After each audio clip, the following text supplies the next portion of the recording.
আসসালামু আলাইকুম ভিউয়ার্স, আজকে আপনাদের সামনে নতুন আরও একটি রেসিপি শেয়ার করব। আসলে এটা অনেকেই কিন্তু খেয়ে অভ্যস্ত আছে, আবার অনেকেই কিন্তু জানে না। এটা হচ্ছে কচুর ফুল, আর এই কচুর ফুলকে কিন্তু আমরা পেন্নাত বলে চিনে থাকি। আর আমাদের এখানে কিন্তু অনেক কচুর ফুল হয়েছে, এই যে দেখতে পাচ্ছেন। আসলে এখানে অনেকগুলো কচু গাছ আছে, আর এই ফুল থেকে আজকে কিন্তু চাপা শুটকি দিয়ে রেসিপিটা তৈরি করব। আমরা সবসময় কিন্তু চিচিঙ্গা, পটল, কাঁকরোল, এগুলা ভেন্ডি, তারপর লাউ এগুলা খেয়ে খেয়ে অভ্যস্ত হয়ে গেছি। যার কারণে নতুন কোনো রেসিপি হলে কিন্তু এটার তৃপ্তিটা অনেক দিন থেকে যাবে। আমি আজকে আপনাদেরকে যেভাবে এই কচুর ফুলের রেসিপিটা তৈরি করে দেখাবো, আশা করি সকলের কাছে অনেক ভালো লাগবে আর খেতেও বেশ টেস্টি হবে, যেটা আসলে আপনাদের কাছে অমৃতর মতন মনে হবে, ভুলতেই পারবেন না এর স্বাদের কথা। তো আমি দেরি না করে মূল রেসিপিটি শুরু করব। এটাকে আমরা পেন্নাত বলি, এটা আসলে সব জায়গায় কচুর ফুল বলেই পরিচিত। এখন আমাকে এই কচুর ফুলগুলোকে কেটে সংরক্ষণ করে নিতে হবে রান্না করার জন্য। প্রথমে আমি এই ফুলগুলোকে কেটে নিচ্ছি। আর এই কচু গাছগুলো যখন পূর্ণবয়স্ক হয়ে যায় তখন কিন্তু এই কচু গাছ থেকে এরকম ফুল বের হয়। দেখতে পাচ্ছেন কচু গাছগুলো কিন্তু অনেক বড় বড় হয়েছে, আর এগুলো সবই দেশি কচু। আর সাধারণত পেন্নাতগুলা খাওয়া হয়। আমরা যে কচুর মুখী চাষ করি, যেটা চাষ করার পর যে মুখির যে গাছটা থাকে সেটা থেকে যে ফুলটা বের হয়, সেটা কিন্তু মাছ দিয়ে মাখো মাখো ঝোল করে খাওয়া যায়। আমি যেহেতু দেশি কচুর ফুলটা নিচ্ছি, তার জন্য কিন্তু আমি চাপা শুটকি দিয়ে আজকে রান্না করব, কারণ এটা আমার দেশি কচুর ফুল।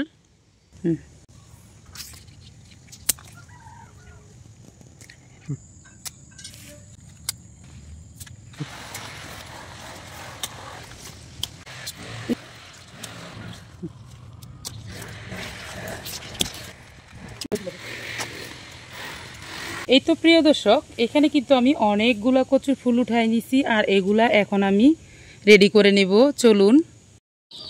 এই তো প্রিয় দর্শক, এখন আমি এই ফুলগুলাকে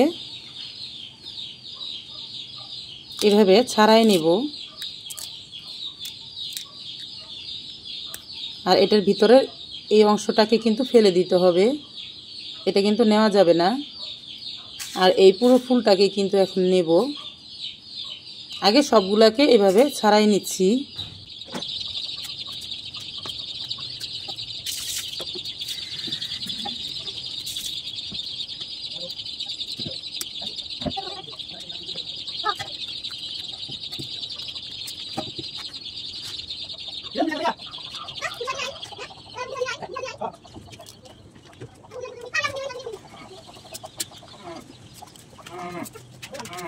সবগুলো আমার কেটে নেওয়া হয়ে গেছে, আর এইগুলাকে ফেলে দিব।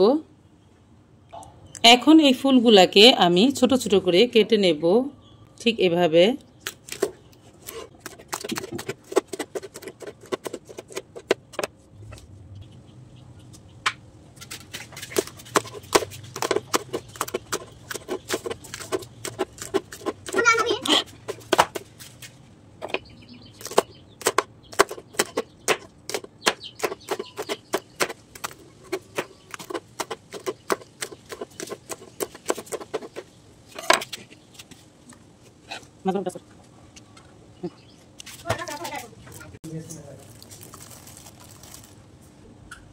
এই তো আমার কেটে নেওয়া হয়ে গেছে। এখন আমি এগুলাকে খুব ভালো করে ধুয়ে নেব।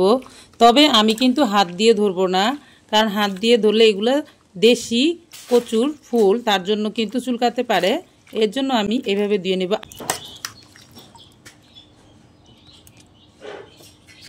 এই কচুর ফুলগুলা কিন্তু এমনিতে পরিষ্কার থাকে, এত ভালো করে ধোয়ার দরকার নেই। এক ধোয়া অথবা দুই ধোয়া দিলেই কিন্তু হয়ে যাবে। আমার কিন্তু ধুয়ে নেওয়া হয়ে গেছে। এখন আপনাদের বোঝার সুবিধার্থে আমি ভাপ দিয়েও দেখিয়ে দিচ্ছি। আর এগুলো রান্না করতে তেমন কিছুই লাগবে না। আমি এখানে 4টা রসুন নিয়েছি, 4টা পেঁয়াজ, 5 থেকে 6টা কাঁচামরিচ কুচি, আর 5টা চাপা শুটকি নিয়েছি। এগুলোকে আমি অর্ধ থেতো করে নিয়েছি, আর অর্ধেকগুলোকে আমি আস্তে আস্তে রেখে দিয়েছি। এই কটা উপকরণে কিন্তু আজকে রেসিপিটা তৈরি করব। পানিটা কিন্তু বলক চলে আসতেছে এখানে, আর বলক পাড়া পানির ভিতরে কিন্তু আমি এই কচুর ফুলগুলাকে দিয়ে দিব। খাবারে কোনো প্রকার যাতে সন্দেহ না থাকে, তার জন্যই কিন্তু আমি ভাপ দিয়ে নিচ্ছি, যাতে সবাই মিলে এই খাবারটা খুব এনজয় করে খাওয়া যায়।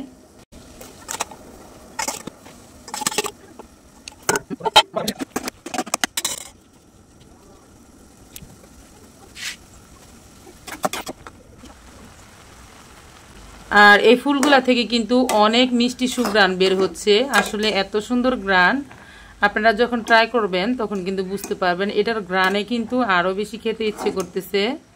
তো আমার কিন্তু ভাপ দিয়ে নেওয়া হয়ে গেছে। ভালোভাবে বলক চলে আসলে প্রায় 1 মিনিটের মতন রেখে উঠিয়ে নিলেই কিন্তু ভাপ দিয়ে নেওয়া হয়ে যাবে। পুরো সিদ্ধ করার কোনো দরকার নেই, এখানে 60% সিদ্ধ করে নিলেই কিন্তু হয়ে যাবে।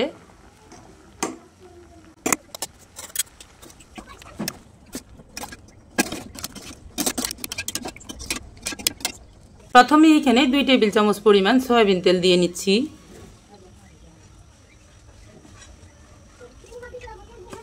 তেলটা গরম হয়ে গেলে দিয়ে দিচ্ছি পেঁয়াজ কুচি,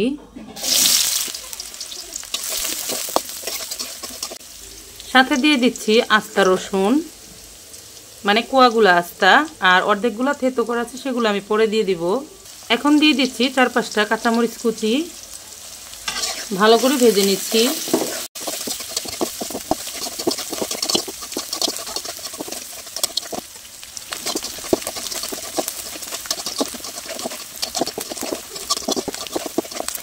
কিছুক্ষণ সময় ভেজে নেওয়ার পর সেই অর্ধেক থেতো রসুনগুলো দিয়ে দিচ্ছি।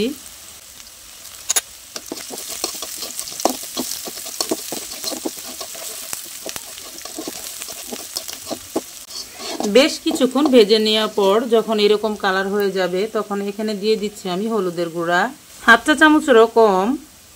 একটু ঝাল ঝাল লাগবে তার জন্য কিন্তু দিয়ে দিচ্ছি মরিচের গুঁড়া 2 চা চামচ, 1/2 চা চামচের কম ধনিয়ার গুঁড়া, লবণ দিয়ে দিচ্ছি 1 চা চামচ।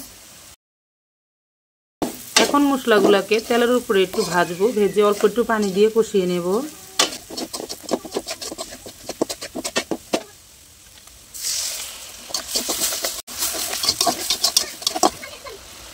এখন এই জায়গায় দিয়ে দিব আমি চাপা শুটকি,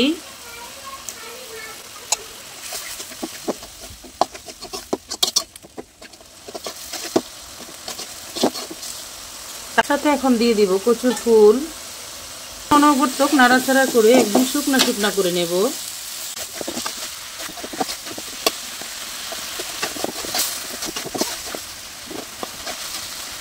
এদিকে কচুর ফুল আর চাপা শুটকির এত সুন্দর গ্রান করতেছে, মনে হচ্ছে যেন এখনই খেয়ে ফেলি।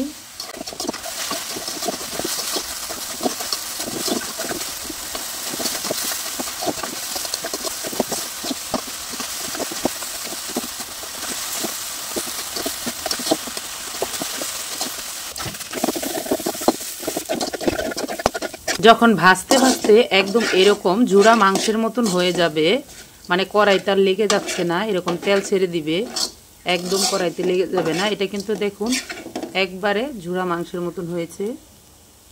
ঠিক এই পর্যায়ে কিন্তু নামিয়ে নিতে হবে।